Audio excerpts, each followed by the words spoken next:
Hi friends, Max Helage here. On this episode of the Corpus Animus podcast, I have training think tank coach Becky Rogers on, and we talk all things nutrition. Let's go. If you're on the go and you want to listen to just the audio version, subscribe to the Corpus Animus podcast on your favorite podcast app. Learn more about the art and science of program design for CrossFit in our online educational platform, The Classroom. Get a free 7-day trial at trainingthinktank.com/classroom trial.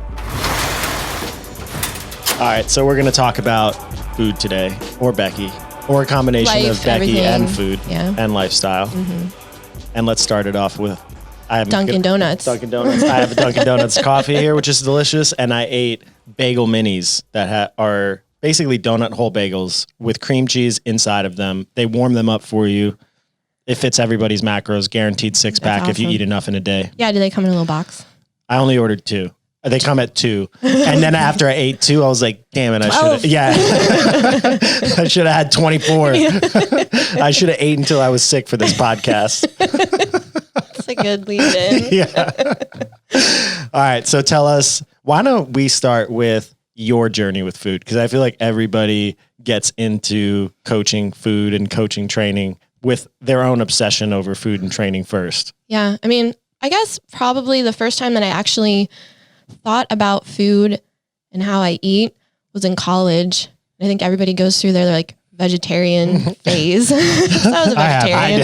I was a vegetarian for about 6 months. I tried it for a week and I was like, yeah. I like meat too much. Yeah, I think I just ate bread. I didn't read about it or what I should do. Yeah. And then, as I got more into fitness and into this profession, I'm going to be honest, the way that I looked became more important to me just because, we're in the health and fitness industry and I wanted to look the part too. So probably when things got really important and serious to me was after I had Caleb. So he's my second child. He's 5 now. And it was right around the time when we decided that we were going to move here. And I started working with a nutrition coach who was super, super helpful and taught me a lot about what to eat and how much to eat and the fact that you need to eat a lot of food, and especially if you're training. Even to lean out. Yeah. Because that was the goal at the time? Yeah. Yeah. Lean out, put on muscle. I had him probably 6 months after I had him. I felt like I was in a good spot to be serious about it. And honestly, I'm not going to lie. Moving down here was super, super intimidating to me. So I wanted to be I have to look the part. Yeah. And looking back, that probably wasn't the best way to do things, right? But we'll get there, you know? So I was like, I got to look the part. So, yes, he increased my food every week and I would drop weight each week. Huh. Yeah. That doesn't happen to me. No, I think it all just depends on where you start. I was postpartum and not sleeping and not eating enough and I never felt hungry. And then the funny thing is the more you eat, the more hungry you get. And, I don't know if it's necessarily true to say your metabolism revs up, but you need more food. And you can start creating hormones and then hormones trigger appetite signaling and all that stuff. Yeah, so it's a good process you should feel hungry. So when he proposed that to you, were you like, oh, hell no? No, I trusted him. I mean, I did not like the way that I looked and I trusted him and I had a relationship with him. We had talked before and he came to when we lived in Ohio, he came to our gym and did nutrition seminars and, it was all, I just listened. I knew he knew what he was talking about. So you're very coachable. Yes. I will do whatever you tell me. I mean, yes, probably to my detriment too. I'll do whatever is written down. So I did what he said. It worked. I learned a lot. He felt like not only did I see results, but I also learned enough that I could kind of do stuff on my own. And I felt good about doing that. We moved down here. That was when I think I tried to get a little bit too lean. And I remember you pointing it out to me afterwards that you shouldn't have told these people that.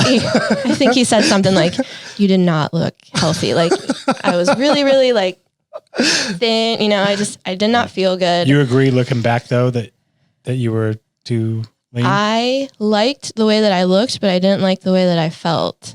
And that's a catch.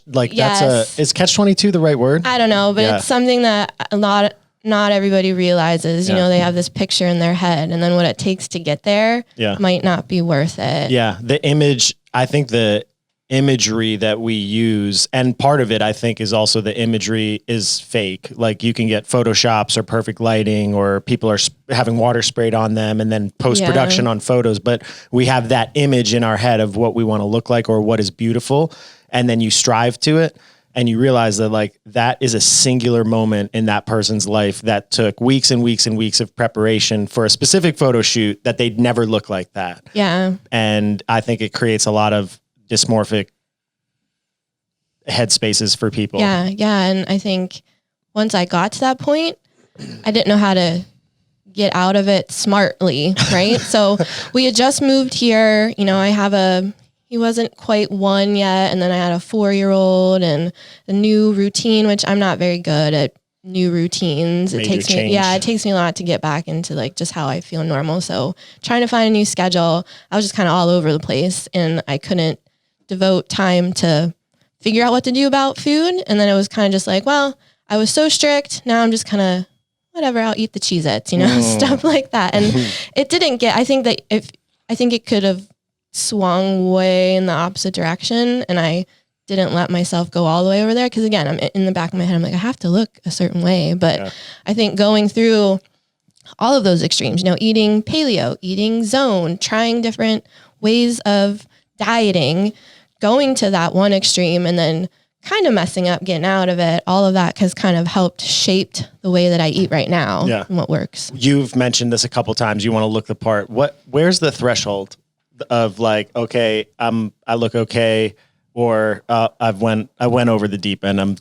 I've done too much. Because if you're trying to get stronger and you know people are eating in a little bit of a surplus, you put on a little body fat, can't see your six pack anymore if you don't have good genetics for it. It's like how do you dictate the threshold of when you've crossed the barrier of like my aesthetic profile is now going to tell people not to trust me as a coach? Yeah, I mean, I think it comes down to your mental state almost. If you are tired all the time, you're not hungry, you're grumpy, you just aren't fun to be around anymore. Like I would get foggy headed. I just wouldn't feel right. Yeah. So that's the opposite side. That was like hyper lean. Yeah. What about over fat? Oh, I don't know. I feel like you can kind of get away with being more cushy because you can be stronger, and that doesn't necessarily hamper gymnastics either. Yeah. And I think it's hard being a woman because you look at the CrossFit athletes and that's kind of the standard and they're all just jacked and you have to remind yourself that it's also a lot of genetics too.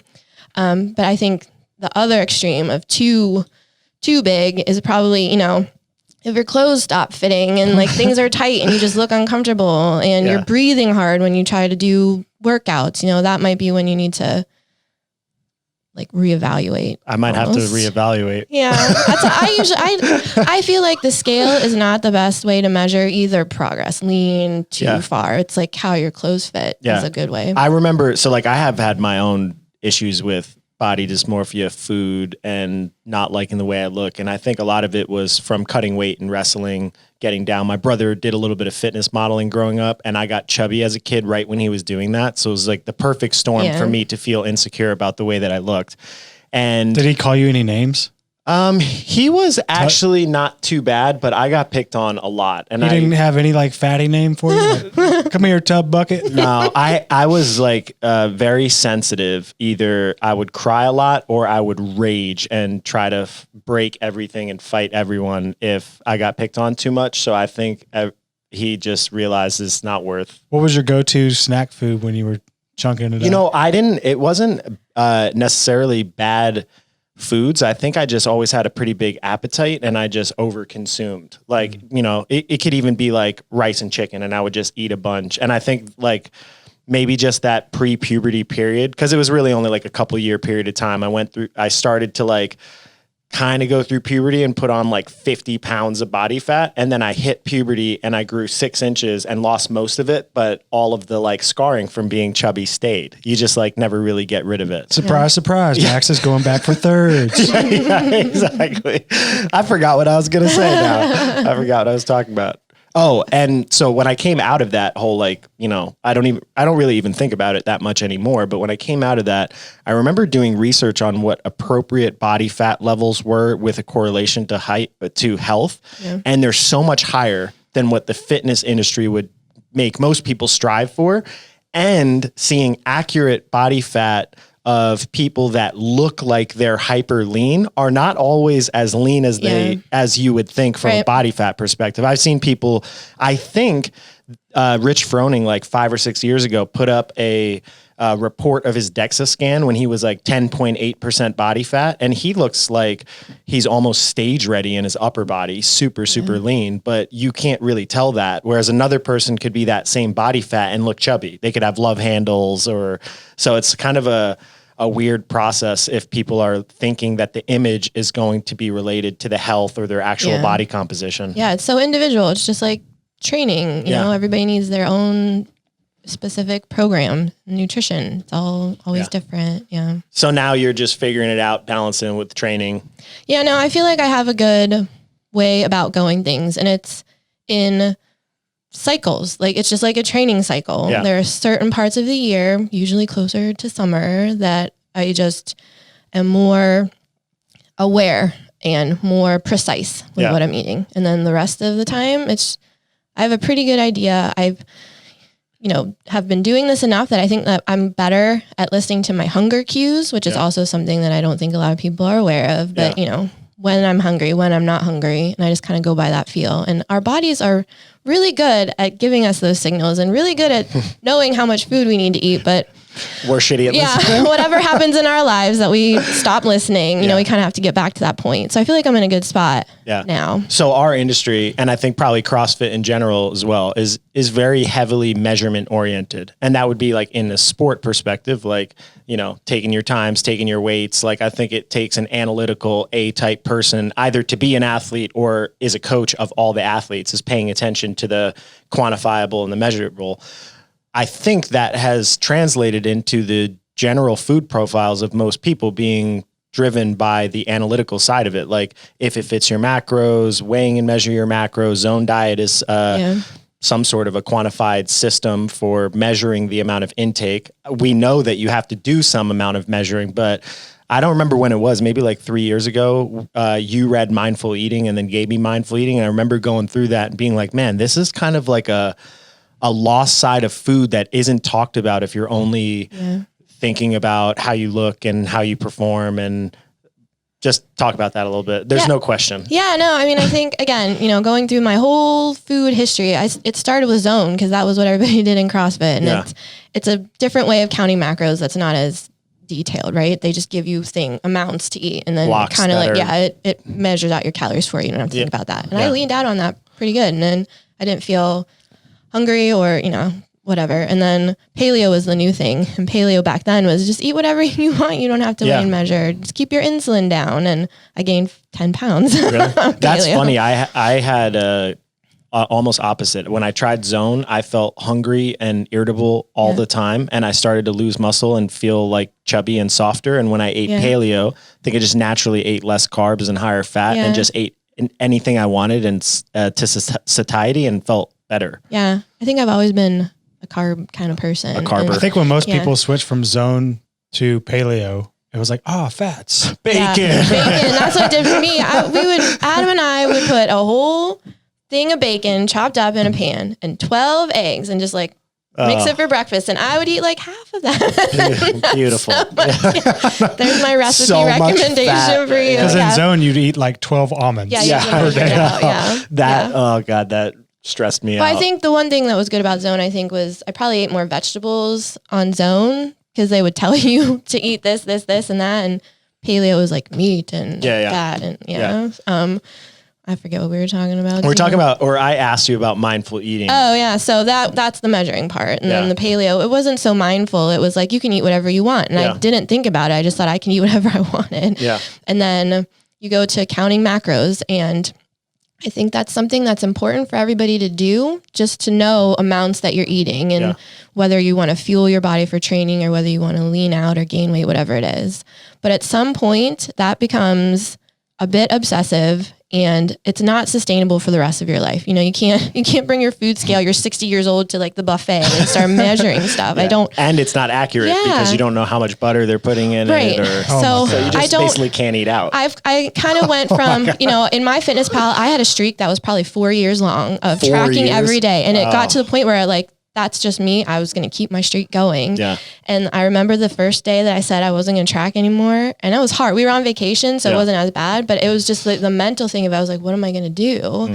And I do think that you need to be able to take a break from that because again, it's not sustainable. Any way of eating in my mind should be something you can do for the rest of your life.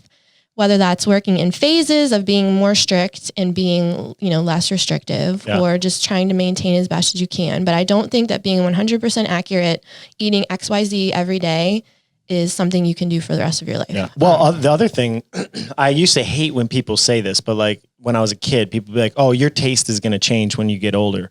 But it literally does. Like the foods that you like or the amount of the stuff that you used to be able to consume changes. Like I used to be able to eat like a whole pizza, not a big deal. Now, if I do that, I don't feel good. Like I used to be able to do that, wake up the next day, train in the morning and have zero problems. Now it's like, well, there are some problems. Like my stomach's irritated. I don't feel as good. I'm bloated. I'm 10 pounds heavier from just the water retention. So I think you will change. So you need some sort of an evolving process like that. And, you know, I think weighing and measuring is a good tool, again, to know approximately what you feel best on. But then at some point you are just relying on those numbers to tell you what to eat every day. And you're not paying attention to whether you're actually hungry or not. You know, you're eating 2,500 calories, whether you're training, you're not, you didn't sleep, you were really, really active or not. And you just, at least for me, I did not know what hungry and not hungry felt like. And I decided that I wanted to explore that more. So that's why I kind of got rid of my fitness pal and just kind of go by feel for a while. I had a couple interactions with higher level females in the sport where I've observed their food behavior. It was off season time, you know, I'm looking at them being like, they're really lean.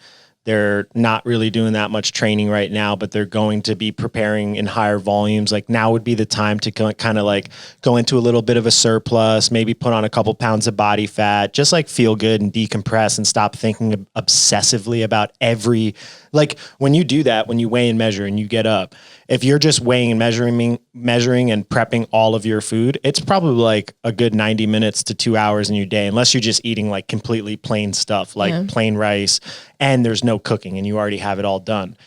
And I'm thinking like that extra 90 minutes, 2 hours could be used for stretching, decompressing, journaling, going and finding a new hobby, just doing something outside of being obsessive.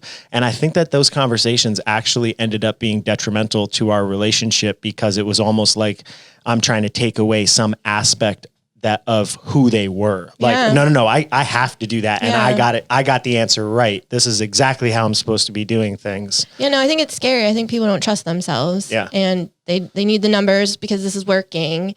And they don't realize that your body is kind of designed to do that. We just haven't worked on it enough. So that once I decided I was going to explore other aspects of nutrition, I kind of went around to like habits and nothing really with food, but like habits. And that mindful eating book, it's kind of hippie, right? Because it talks about like feeling the raisin on your tongue, you know, like, but it's about like sitting down and eating and being aware of the food that you're eating and not just mindlessly going about your day shoveling stuff in. And are you really hungry? Are you not hungry? Are you bored? The thing that I really took from that book was feelings of hunger might not actually be hunger. It's, are you tired? Are you lonely? Are you bored? Are you missing something else in your life that you're replacing with food?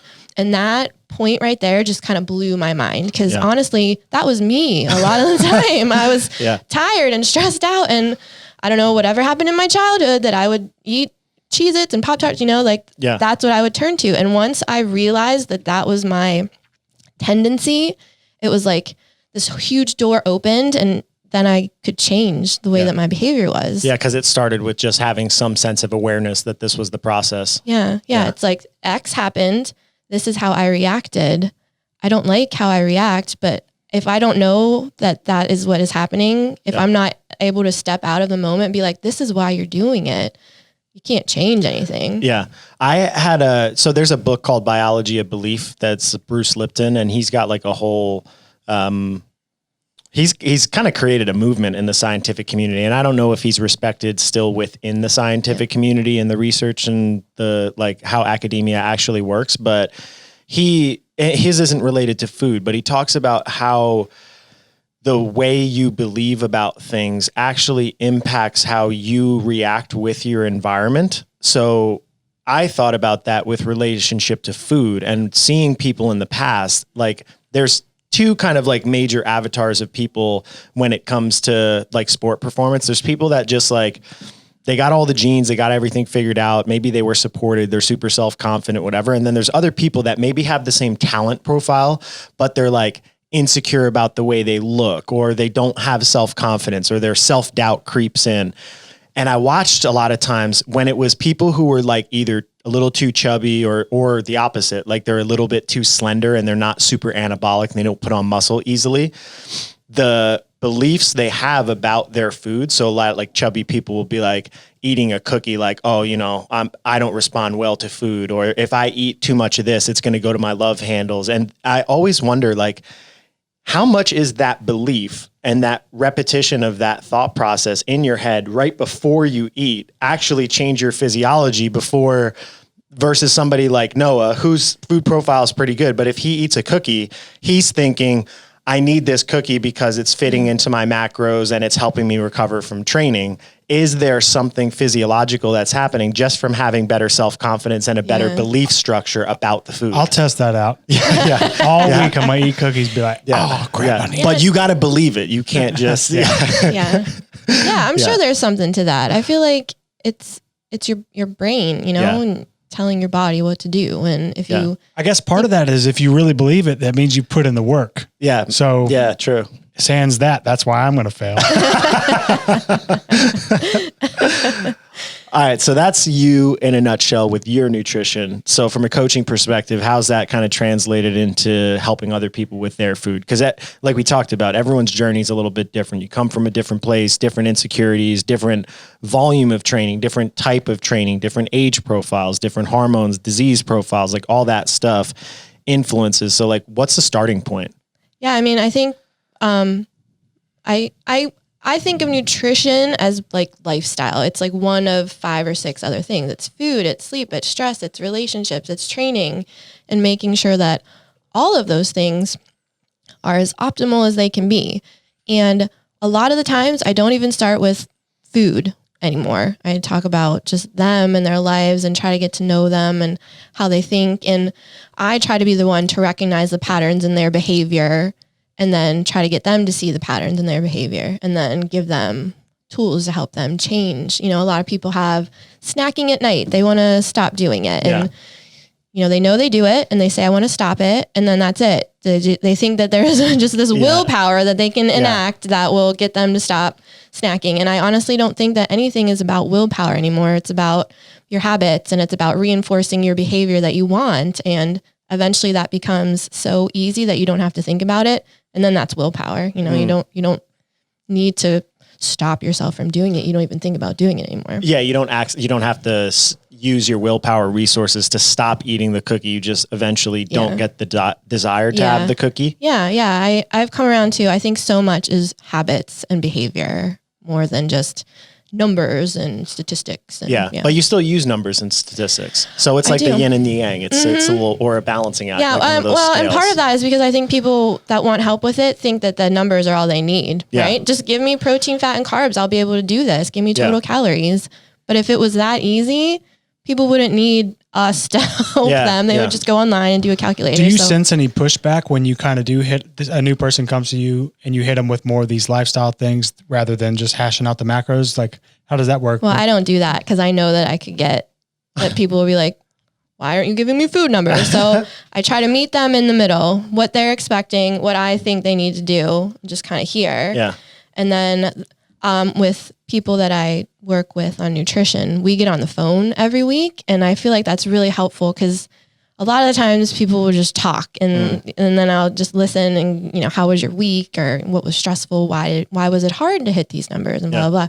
And the more that we talk about it, the more I focus on everything else but food. Yeah. And then they get in the habit of when they talk to me, it's about their week and how school was and work and training. And it's not, I was off by 10 grams of protein today. It's everything else. Yeah. Theoretical question. So this could be elite athlete or just somebody that wants help with their food. You step in, you never have a food conversation whatsoever. You don't talk about their food, how much they eat, what their goals with their body composition are, but you fix their lifestyle, their stress management, and their tools for coping, maybe some meditation and breathing drills. You make sure that the training matches up with their lifestyle behaviors and where they are. And then you encourage them to just be mindful and intuitively eat when they're hungry. How many people progress on a system like that versus regimenting and specifically targeting the food? Oh, I think, well, that's kind of what I do with people now, and they progress, but some of it is getting them to stick with it, right? And when I first talk to people, I tell them I am about slow, consistent progress. I am not about changing drastically in a month because, again, I want you to be able to do this for your whole life. Yeah. I don't want it to be a quick change that, sure, it'll make you feel good, but how are you going to be able to continue doing that for the next 5 years? Yeah. So a lot of it is just reminding them we're not going to see 5-pound drops in a week or even a month. It's slow and sustainable, and that's the only way that you can like create lasting change. Yeah, and you want that lasting. Yes. You want the change to happen deliberately over time. And I realize that I feel like an idiot. Currently in my own training, I years ago listened to a podcast of Chris Summers, who created Gymnastics Bodies and was involved in CrossFit in like 2009 or something. Such an honorary man. Yeah. Before it even like became a thing. And he used to shit on CrossFit. I mean, like everyone's doing, and you should never be doing kipping. You shouldn't be doing ring work until you develop ring strength and brachialis strength. And he had all these very strong opinionated beliefs that really would have changed the way that CrossFit evolved had they been put into place. I bought his Gymnastics Body stuff, and he basically has like a bunch of movements that you have progressive structures to develop into. And of course I go into the system and I'm like, well, you know, I can do like, you know, let's just say it's like level 1 to 20 for each movement. I can do level 10 of this movement, but I can't do the mobility at 5. And so I'm just going to mix and match. And since I want to do all my other training too, I'm not going to follow it exactly as it is because I know better. I'm going to try to get better at it faster than it's written. This was like really 5-6 years ago that I like started investigating that and integrating it into my movement practice.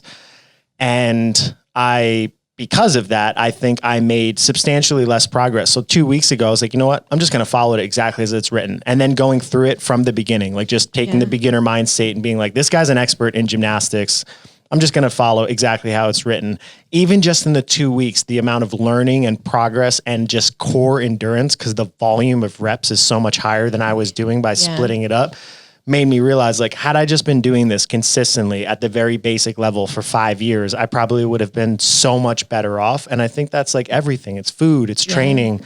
You look at the best in the world, like Noah, he's been doing CrossFit for 10 years consistently. So I think good food behaviors for a long period of time just set you up for that consistency. Yeah. And not everybody, but a lot of people want it to be fast, and I don't blame them. You know, they've been unhappy with how they look or how they feel or how they perform, and they want to get out of it as fast as possible. Yeah. And I'm very sensitive to that, and I understand. So when we talk about things, you know, week to week, I try to give them little action things to do and tell them they did a good job when they did it. You know, these are good things. This is building on habits, and it will all pay off in the end. And the people who trust it and they stick with it, they see progress. You know, I have a lot of people that I've been working with for 6 months, 8 months, a year. And I remind them of where they started, and it's just so hugely different. Yeah. And it's funny because, you know, when you look at yourself, you don't see the changes because it's day to day. You see yourself, but all the time. As soon as they come to me, they're like, "Oh, my friend said I look leaner, my clothes fit." I'm like, "That's progress. I don't care what the scale says. That's your progress right there." As you know, you look back month and month and month, and little tiny bits add up to big changes. Yeah. And it's just like with training, you have to do the little building blocks, and it might feel like you're taking 3 steps back, but then you make 20 steps forward, and it's a huge change. Dylan Pettit, who does our design online program, he was on the podcast recently. I don't know if it's going to air before this one comes out, but he was talking you up big time. How long were you working with him? Oh, not that long. I feel like maybe 6 or 8. 6 or 8 months? Yeah. And he's already made, like, he's so stoked. I mean, you'll hear it on the episode. Yeah. What was his big thing when he came in with you? He's just a big guy. He's a gorilla. How do you feed a gorilla? He needed to be more of a CrossFit body. Yeah. And so he needed to lose weight. Yes. Lose weight, but not lose performance. Right. Yeah. And he's one of those people that he did everything that needed to get done. He did not complain about it. He was honest with me when things were hard or when something wasn't working, and he's just took off. Yeah. Yeah. I think that's a key thing too, is that having a process orientation is important. It's important in training too. Like people think, actually you recommended the Playbook or something, a Netflix documentary, and Doc Rivers was on it. Yeah. Yeah. And he talked to, I watched that the day he got fired, or the day before he got fired. Yeah. I was like, what? Yeah. And the start of that, he gets in and he says, anytime I work with a new team, I come in and I tell them I'm human and I'm going to make mistakes. And I think that's true in the training process. It's true in the food process. Like you're like, okay, you know, you're feeling like this, you're feeling like this. I think the next step is to do this. You put that step into place and then you watch what happens. You're like, that wasn't the next step. Like we're either going to go backwards or we're going to make a lateral step. Yeah. If people react to that in a negative way, it stops the whole progress train, right? Like you have to it's like the book, The Obstacle is a Way, is like, that is a signal that what you're doing is not right, but it's not a signal that what you're doing is completely wrong and you have to, make a 180 and go guide you to the next step. Yeah, exactly, for sure. Totally. And again, also, it's no one is perfect 100%. Everybody makes mistakes and how you react to that, if people mess up tracking, for example, and then they just let their whole day go to shit, that's not the best way to deal with that. But a lot of people think it's all or nothing. Yeah. So even just working on that mindset, it's not if you make a mistake, it's when you make a mistake, how are you going to adjust afterwards? I have a couple questions for you, but before the questions, have you ever seen that model of a 5-pound piece of fat? Mm-hmm. If everyone hasn't, or if there's some sort of a way to link it, it's a huge thing. It's like a big yellow blob. Yeah, it's probably like 18 inches long and it's a huge blob. Just 5 pounds of fat. It's a model of what fat looks like. And people want to lose a bunch of fat really quickly. But if you were to lose half a pound of fat every 2 weeks and you lost 6 pounds of pure body fat over the course of a year, unless you're like 100 pounds overweight, that's going to be a substantial change in physique. So I think a lot of times if people had that mindset of being like, hey, I want to do this perfectly and slowly so that I'm burning as much fat as possible as opposed to like fat, muscle, water, they'd probably be better off than trying to do it quickly almost every time. And people who say, I shouldn't group them all, but I think a lot of people who say they want to lose weight mean they want to look better naked. Yeah. And you could look really good at the same weight. Again, the scale is not the best predictor of progress. Okay. Questions. Okay. Differences that you've noticed between men and women competing in CrossFit in terms of nutritional profiles? I think women need to eat more than they do right now. So generally women are under eating more? Yeah. You think it's just, that's cultural? Like women want to be smaller? Yeah. I think it's just what we've been taught almost. Yeah. Okay. Biggest overall mistake that you see from CrossFitters when it comes to food? Oh, again, it's probably just not eating enough. I feel like everybody could probably eat more than what they are doing right now. And it's not just adding 500 calories a day, but just a little 10, 15 grams of carbs every day. Yeah. You'll feel wonderful. And I don't think the scale will change all that much. And I also think people get a little bit more wrapped up in they need to be smaller so that gymnastics are easier. Yeah. But sometimes getting stronger, meaning getting bigger, will make gymnastics easier too. Yeah. I mean, as a just a testament to that, almost every girl that's competing in the sport right now that had a background in gymnastics was probably 20 pounds lighter when they were doing gymnastics than they are right now. So, I mean, it's the type of gymnastics that you're doing and what the gymnastics is paired with in CrossFit that I think impacts what the optimal size is for you. And again, if you want to gain weight and you do it slow and steady and sustainable, you won't notice the differences as much from like day to day. Like, oh, I can't do handstand push-ups anymore. That's not going to happen. You'll just feel a little bit stronger and a little bit stronger. And I don't think that it'll have a detrimental effect. I feel like a lot of people could probably put on 5 pounds and feel better and perform better and be stronger. Before we started, we were talking about the average of your client that you take on. How many people do you work with right now? I think I have 20 right now. 20. So like on average, you said that there was 2 camps, and what were those? Yeah. To generalize, I have some people that I feel like the food side of things and the weighing and measuring is not going to serve their purpose. We need to talk more about just life and stress and work and fitting in training, but still being able to recover and just prepping food and food quality and habits. And the other side are people who they're usually younger and they don't have as much responsibility and they can just focus on performance and hitting their numbers, trying to eat more and, you know, maintain their weight, or if they want to gain a little bit. Yeah. Do you find that one group over the other has more success sticking with something? Is there any trends? I don't know. I mean, I think the people who have the lifestyle things, I think are usually older and they're my age and they have families and jobs. And so I relate to them more. So I'm more, I don't know if sympathetic is the word, but I really spend a lot of time just trying to get to know them and trying to get them comfortable talking to me. And then once they're comfortable and then they feel like they can spill their guts, then we can get to that. And then the other side, you know, they're younger and they just want like, boom, just let me do this. And they're usually focused. And sometimes it's, I mean, my whole goal with helping people is I want them to not need me at some point. I want them to give them the tools, whatever that is, and then they go away. And the people who just need the food side of things, they don't stay with me as long because like they nail it. They're good. They hit their numbers. They reach their goal of gaining weight or leaning out or making this competition. And I'm like, you don't need me anymore. You can do this on your own. And obviously, you know, I say, come back if you have a different goal or if you need my help or if you have questions. But yeah, I like both sides. But like I said, I can relate to the older crowd. Yeah.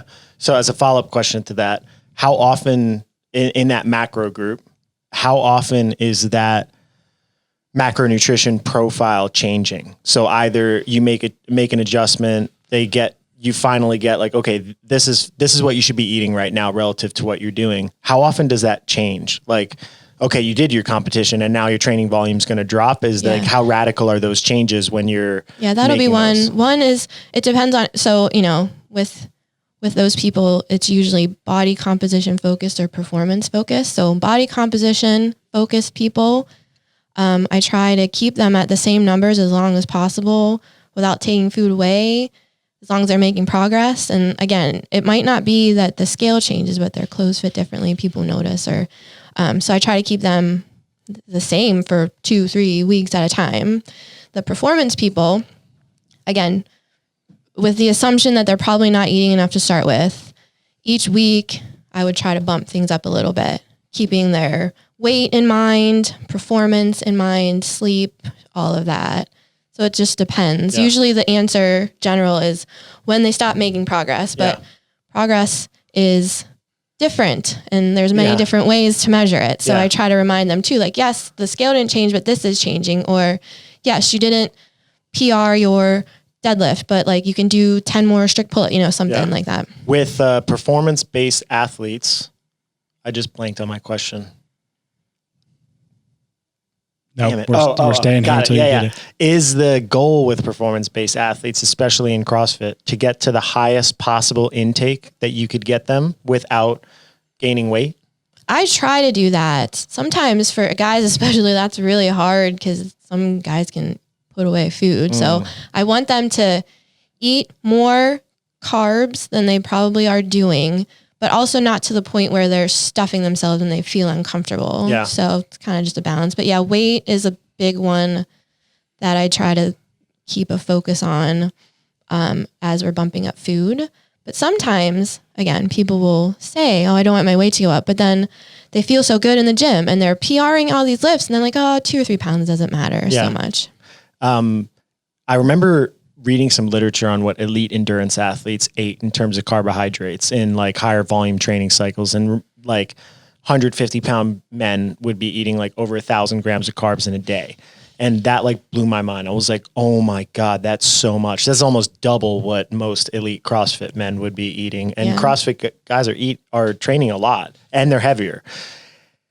Do you think that there is a radical like perspective shift when the competitive side ends? So you're working with a lot of these lifestyle people and like you get used to the amount of food that you're eating and having the freedom with your food. And then all of a sudden you're like, oh, I'm not training 5 hours a day anymore. My body's not the same. I don't have as much muscle. I'm a little bit older. My hormones are a little bit different, but you're used to eating all that hot, like always being satisfied in terms of the amount of food. Have you noticed that people struggle with that?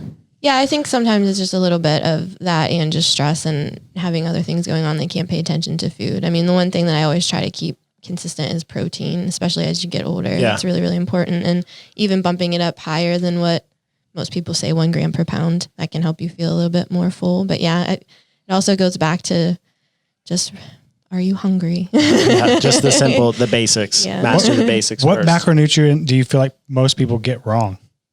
I think guys get protein wrong. They eat too much of it. Some guys when I started were at like 1.5. It's way too much. So 300 grams for a 200 pound guy. Yeah, something crazy like that. And then I think girls are probably carbs. They don't eat enough? Yeah. All right. Carbs are so good. Yeah, they taste nice. I feel like my favorite carbs though also have fat with them.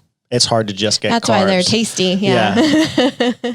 All right, I think I'm exhausted in terms of questions. Is there any tips or anything that we could probably just do another one of these episodes at some point? Yeah, maybe get some questions and stuff, common issues that people are experiencing. Will you do that, Becky? If people leave questions down in the YouTube below, we'll come back and do another episode. Yeah, let's do it. And if you want to contact Becky at trainingthinktank.com. Yep. Any final send-off thoughts? No, I mean, food is good. Eat food. The end. Ooh. Thank you, Becky. Very powerful. Very powerful conclusion. All right. Thanks, everybody.